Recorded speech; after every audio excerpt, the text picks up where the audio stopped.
I'm joined now by Dr. Mike Jones, Director of Migration Watch, as well as my panel, Telegraph columnist Tim Stanley and the author and broadcaster Amy Nicole Turner. Well, Mike, thank you very much for coming in. Is this just a sort of Thunderbirds a-go announcement of this new security thing, or is there any seriousness to it?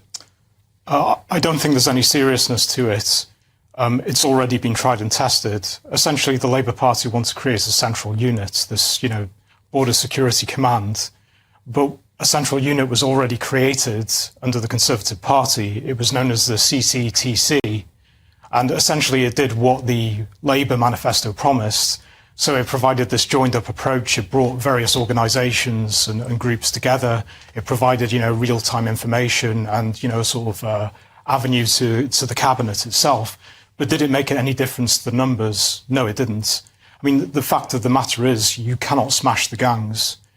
That's a very unpopular thing to say, but you can't smash them, A, because they're extremely agile. They're decentralised, they're amorphous, very difficult to infiltrate.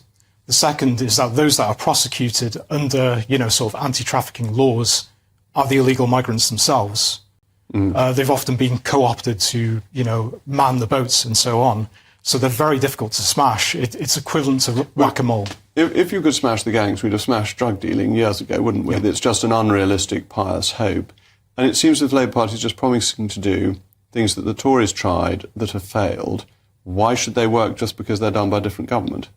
Well, they won't. So we have to pull out of the Human Rights Convention. So the only answer is to do this properly, is to have a scheme that means people can be deported, and we can't deport them as long as we're tied into the ECHR. Is that fair?